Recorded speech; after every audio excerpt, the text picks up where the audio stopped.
Okay, now we're going to do a little stroll of Harbor Hills, another unincorporated area where there's no village taxes, which I like.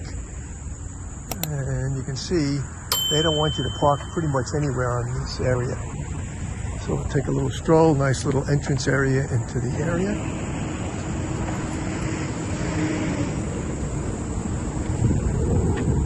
This house is right on Bayview Avenue. Again, varied architecture.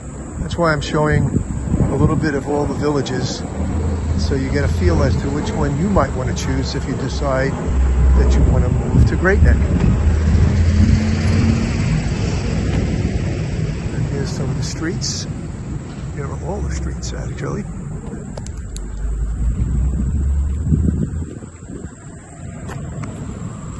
Speed limit is 25 miles an hour. All the roads.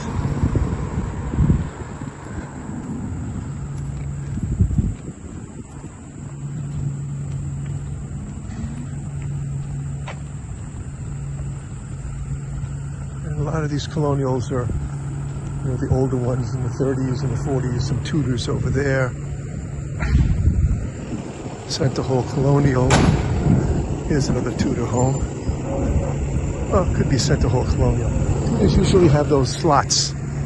If you see that, the slots, that's what you'd see.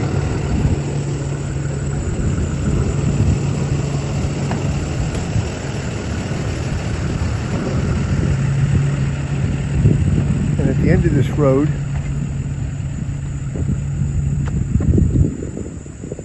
there's actually, I think, a pool club at the end of this road, if I'm not mistaken.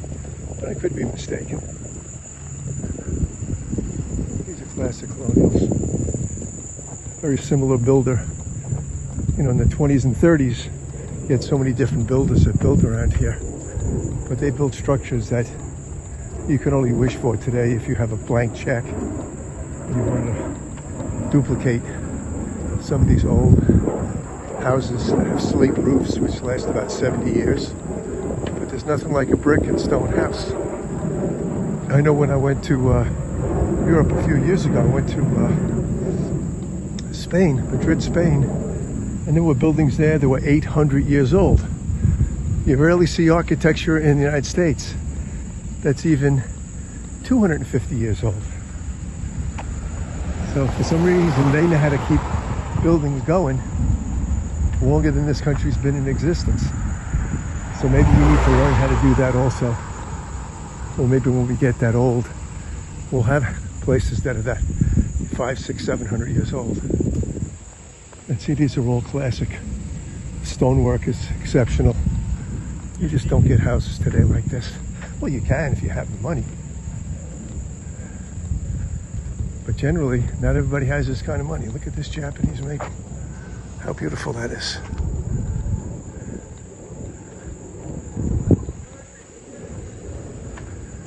And these are all nice and quiet streets. You hear the birds chirping, and you hear overhead playing here and there. But the architecture is very varied. You don't see, it's not a cookie cutter type community. So all the different builders that built have a different idea of what they want, and also dependent upon, you know, if you want to build your own custom house, you hire an architect, and then you get a contractor or a GC, general contractor, to sub out the work, and you can build your home, which can run anywhere from $400 to whatever per foot, because everything's more expensive today since the pandemic. The cost of sheetrock, lumber, everything has gone way up because unfortunately we import a lot more than we export. That's why we have a trade imbalance. But look at these houses, very nice.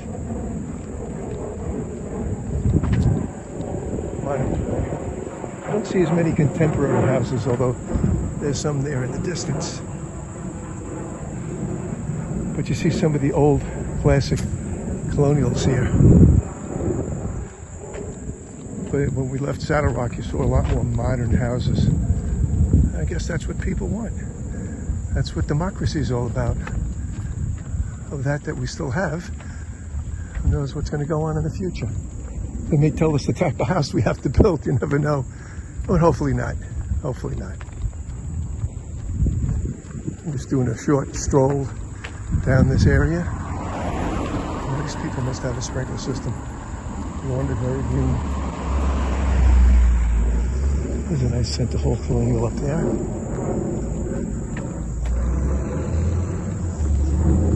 It's a warm day today. Oh, there's a beautiful brick house down over there.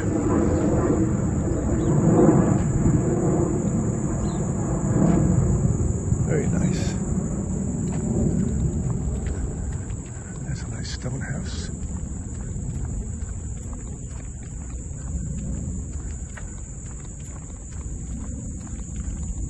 I'm just doing a short little stint, short little stroll to give an idea of the types of homes and architecture that are in this area.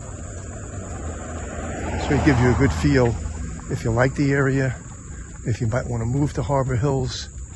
This is this nice little private enclave. It's also very close to the houses of worship, temples that are down off Old Mill Road, which is less than a mile from here. So this is one reason why people like to move into this area. It's walkable. But there are a lot of people that drive also. So it's whatever floats your boat. That's the back of another house. This looks like a fairly new home that they put up not too long ago.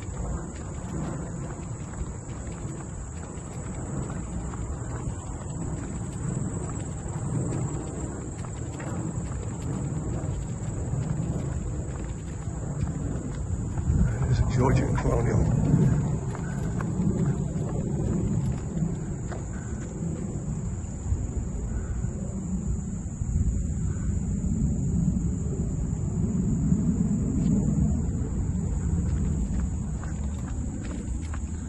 That's a big old tree.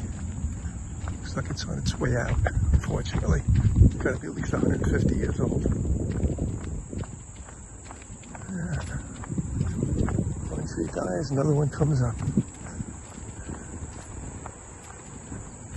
It's a weeping blue spruce.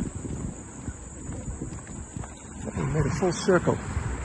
Again, this is not the whole entire area, but it gives you a good feel, a good indication as to what the place looks like, and just another area in Great Neck that you can consider living in, because it's a really nice area over here. This is even walkable to the Long Island Railroad. It all depends on